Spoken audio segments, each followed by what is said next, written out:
Welcome to Magic City Tool.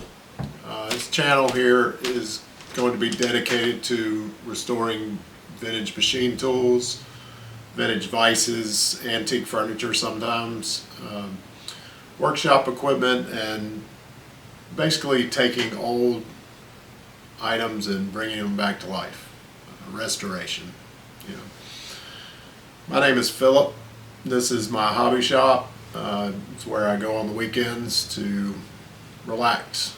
You know, I used to play a lot of golf. I don't play a whole lot of golf anymore. Now what I do is play in the shop. And I'm sure a lot of you out there can understand that. It's kind of what us shop guys do. Anyway, Magic City Tool, why did I name it that? I live in Birmingham, Alabama. And Birmingham has long been known as the Magic City. Back when it was founded, they found all of the ingredients for steel nearby. It was one of the very few places in the world that has all of the ingredients in one place. And so the city kind of sprang up very quickly like magic. So they called it the Magic City.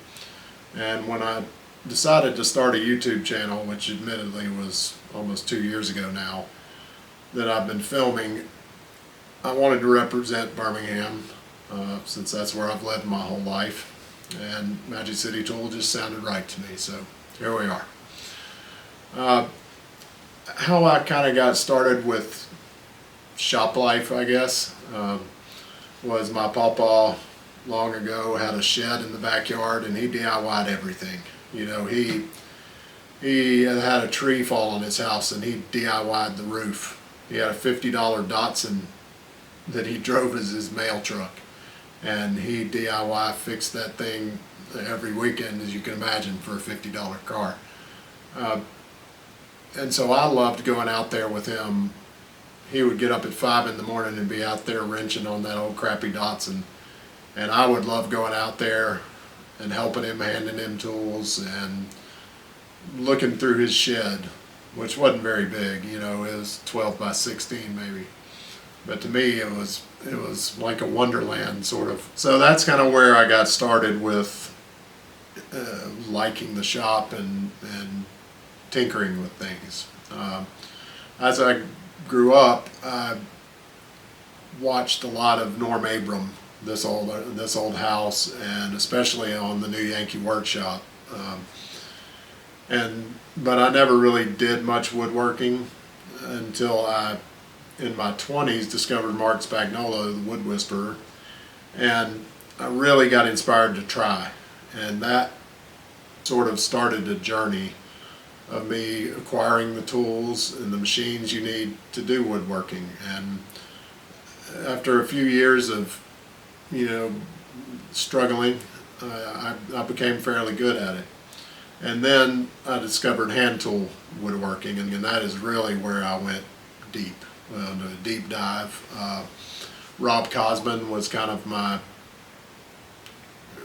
not so much introduction to that, but he was the one that drove me really in that direction, because the way he works is he uses machines, but the hand tools are what provides the precision. And throughout my shop life, precision has spoken to me. I've always probably tried to be too precise with wood. I mean, you know, it's wood. You don't need to be within thousandths of an inch on it, you know. But that was, you know, what I was striving for, that perfect fit and all of that. So I became fairly proficient as a woodworker, and that was kind of where I thought my whole shop experience would lie.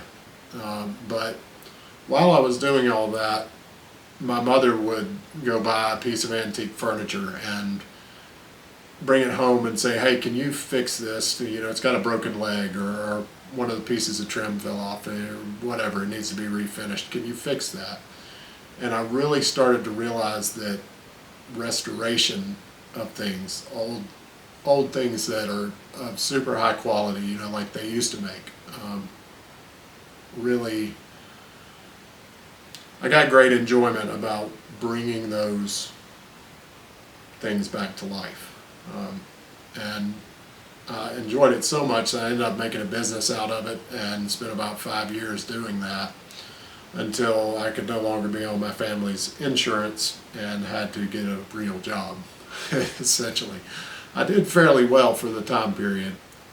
Through the years, I kept on woodworking. I eventually got my own house with my wife, and my wife will be editing these videos. You know, I'm really good with technology and computers and all that kind of stuff, but this will give her something to do, you know. But seriously, she's a lot better than I am at it. Anyway, so when we bought a house, one of the criteria I had was a separate space, separate shop, and that's where we ended up. And like most people, I wish it was a little bigger, wish my ceilings were a little higher, all these kind of things, but I love my shop and I love being in it.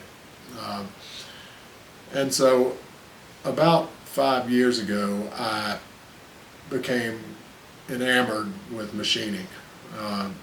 A-Bomb79, one of his videos was recommended to me by the YouTube algorithm, and I watched it and I was just fascinated by it. And so much like the way that Norm Abram and Mark Spagnolo and Rob Cosman drove me towards woodworking, Adam Booth drove me towards machining, and so I started looking into it.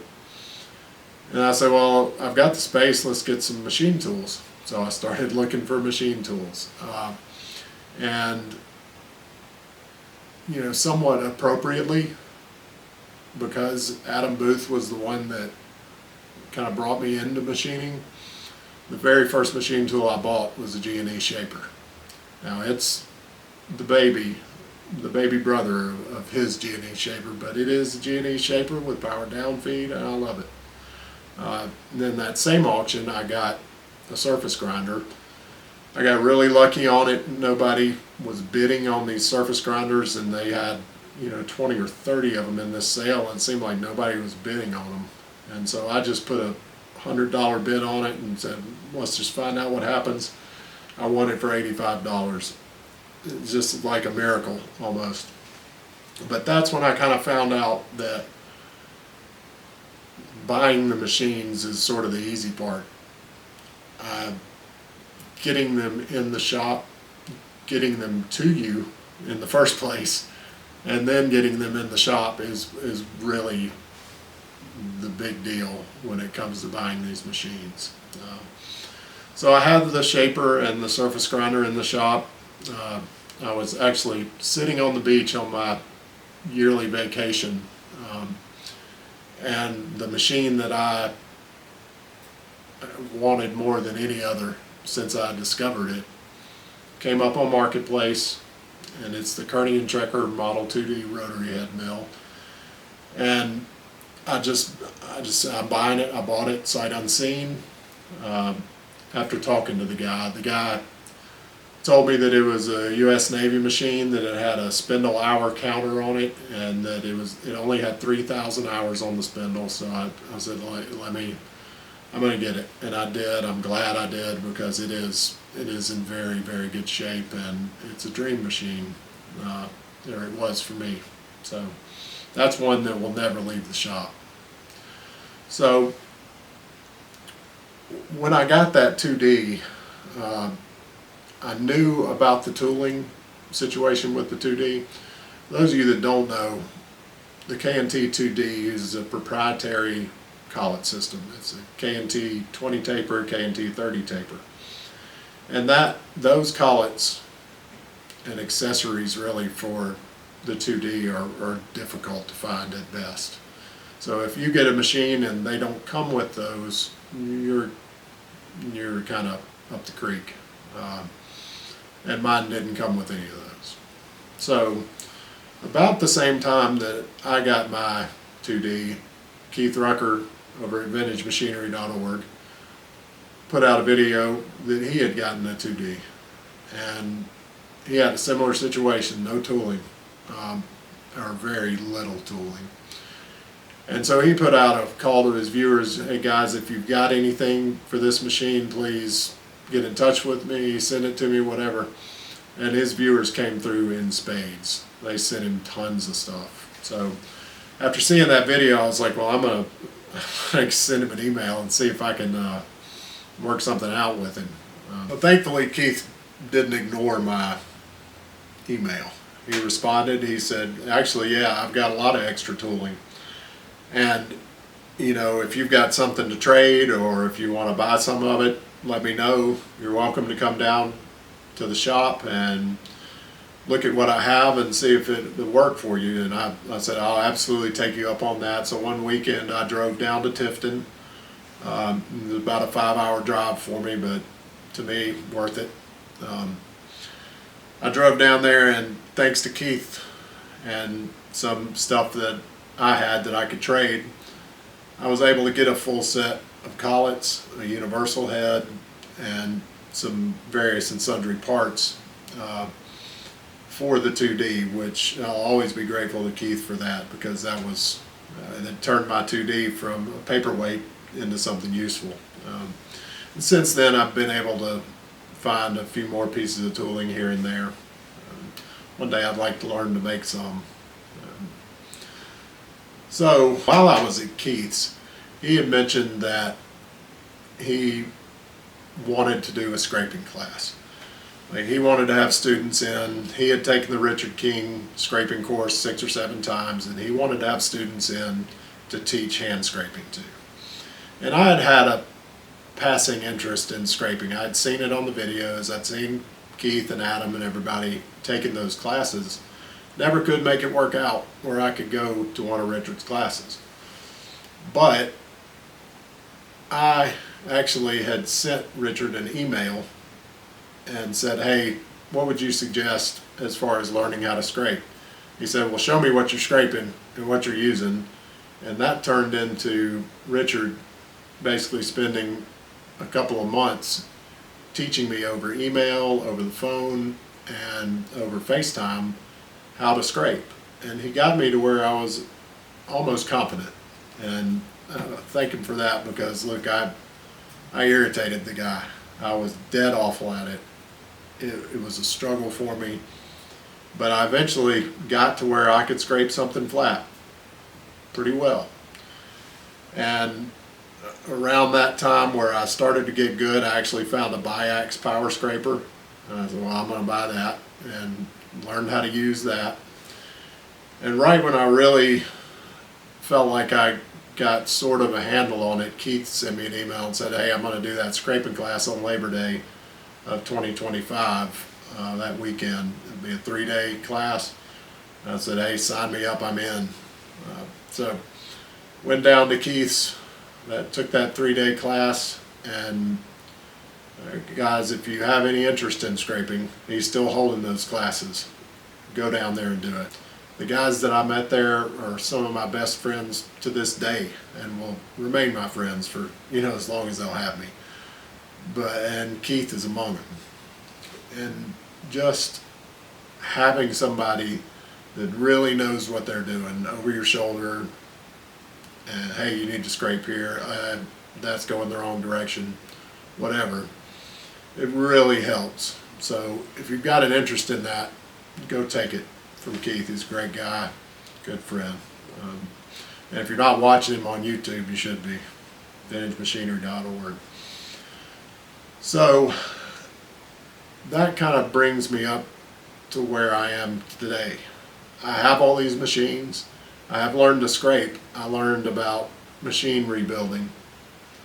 But I need to continue to learn about machining because I want to be proficient at it. I'm never going to be an expert. Okay, don't ever think that I am. But what I want to show you is what I get up to in the shop, what I do. And we're going to bring some of these machines back to life. I eventually got a lathe and a decal pantograph, and lots of things end up following me home. But the lathe right now is the one that we'll focus on, because when I found it, it was in a barn in South Alabama, and it had been there for about 20 years, and it needed somebody's help. And it found me and found its way here. So that's going to be our first big project on the channel. Like I said early on in this talk, that I've been filming for almost 2 years. Well, most of that filming has been the disassembly of the lathe.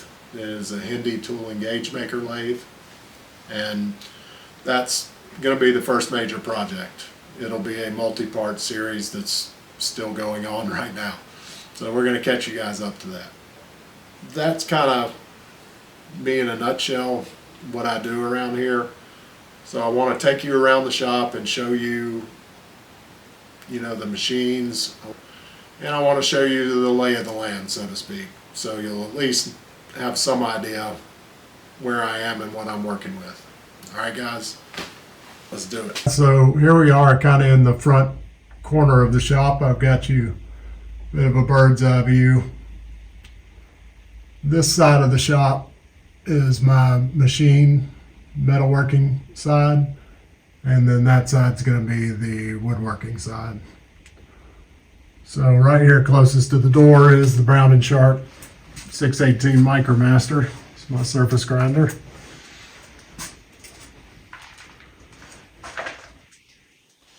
It's in pretty good shape for as old as it is. This is a early 60s machine. It's that one that I got at the auction.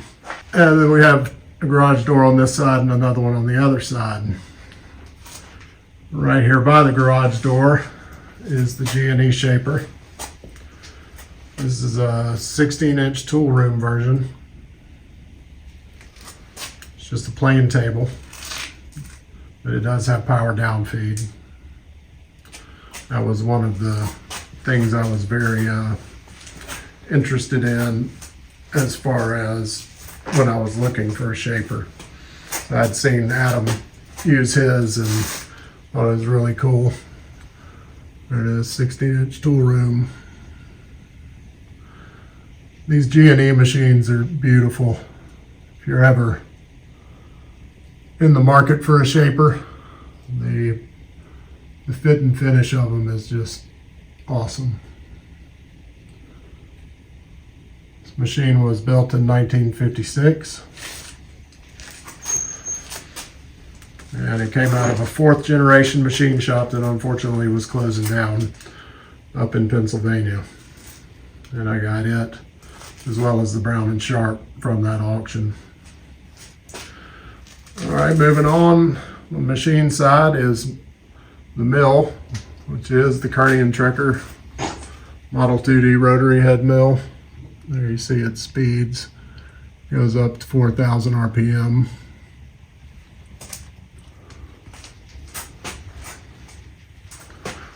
Currently have some chucks I was rehabilitating, chucks for the lathe.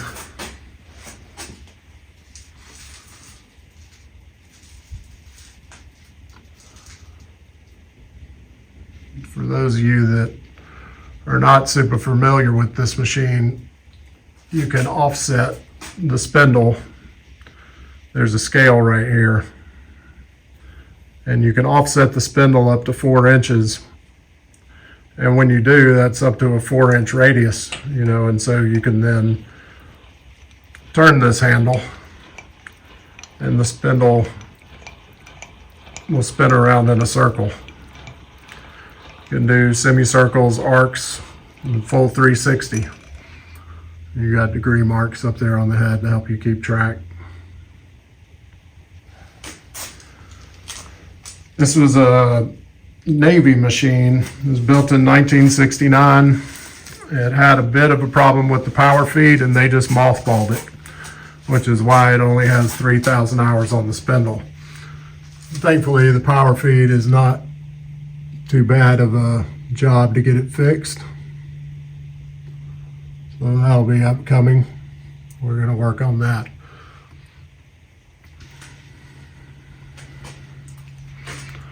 All right, so right here is the cast iron workbench that was left by the previous owner of my house, and I kind of stripped it down and painted it. And this is the pile of parts that used to be my Hindi tool and gauge maker lathe. So I kind of put them here, and then I'll take one section over to my bench where I take things apart and work on them, clean them up in the parts washer, and get them ready to be reassembled.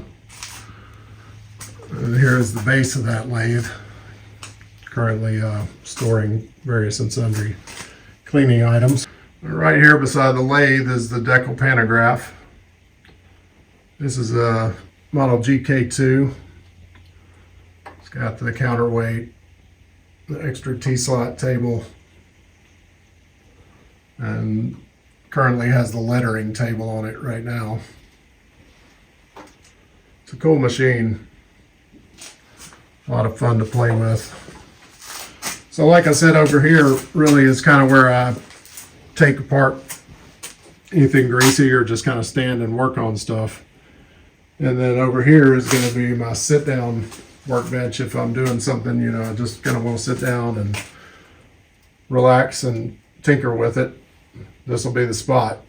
This top is not attached. This is going to be maple top, 2.5 inches thick, and I'm going to put those throughout the shop. That's what the big pile of maple over there is for. Right here beside the sit down bench, I have a lot of my metrology stuff, cylinder squares, surface plate, the Cadillac gauge here, various V blocks, gauge blocks, digital indicators. I've got way too many of those. Height gauge over there. And so my surface plate's right here, and this directly across from it is where I do my scraping. And this is going to be the surface plate I mentioned that I did with Richard King's help, where he was kind of teaching me through email and phone calls. And then I have my Lindo AccuFinish for sharpening scrapers. Dodge the ladder here. I've been working on a overhead camera gantry today, so this will help me to take shots and not have to deal with the tripod. It's currently a little unlevel, so clearly still a work in progress, as is the whole shop, honestly. And there's a little vise. We'll have a restoration project on that at some point. Previous owner again left that here. It's apprentice number 22, a swiveling fixed jaw, pretty cool vise, but it needs some help. And over here's my table saw, kind of a woodworking area. This is my hand tool area, and again, more of these benches in progress. And may or may not have mentioned, this is kind of also my man cave. So this is where I watch football during football season and YouTube during YouTube season. And a joiner, Formax drum sander that's probably gonna go. I don't use it enough to justify the space it takes up. Let's put it that way. All right. Here is a Hegner scroll saw I got at a garage sale for next to nothing, but it needs some help. There is a Festival miter saw that pretty much had to sell a kidney for. I don't know that I would do it again, but it is a nice machine and I really like it. Mainly I like it because it takes about 95% of the dust and sucks it up in the vacuum, which is great, especially if you're doing trim inside the house. Great to just have the saw right there and not make a huge mess.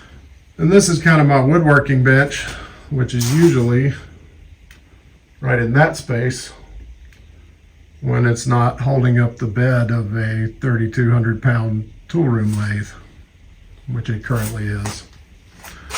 But it's testing my construction of this bench, that's for sure. And here's a bandsaw, probably to be replaced also. And a wood storage over here and car detailing stuff back there. Here's my wood planer, 18-inch Woodmaster. It's a decent machine. It's not the best I've ever used, but it gets the job done, and I like the width of it, especially. All right, and that kind of brings us around to the drink fridge and back to the G&E. But if we talk a little more here about the lathe, like I've said, this is going to be our first major project. And when I got the lathe, I had the idea that I was just going to run it and, you know, clean it up and then run it. And then I discovered that a rat had made a nest in the headstock.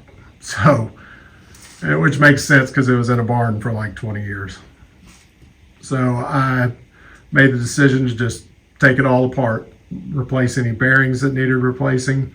So far, all the bearings are good. There's very little wear on the machine, which is shocking considering its condition, but I'll take it. But that's going to be our first major project. And so if you've stuck with me for this long, I appreciate it. As I went through the story and through the shop tour, next time we'll be doing stuff, and the lathe, of course, will be the primary focus. And I'd like to mention a couple people who guided me along, inspired me, and helped me over the years. And that my buddy Casey over at Jackson Machine Works, he's got the same affliction I do. These machines just kind of follow him home, and he's just got to take them apart and mess with them and get them back going. Y'all follow him if you enjoy this kind of stuff. And my buddy Daryl Smith, who has forgotten more about scraping and machine rebuilding than I can ever hope to know, but has been wonderful in answering my questions and giving me advice, and just a great guy. If you want to learn about scraping, his is probably the best channel on YouTube to do it. Of course, Adam Booth at A-Bomb 79, who first got me interested in machining, and who, along with his wife Abby, were wonderful when my wife and I went down there to visit them, and who has answered my text message questions whenever I've sent them, and just been really good with advice, and appreciate him. If you're not watching A-Bomb 79, you should be.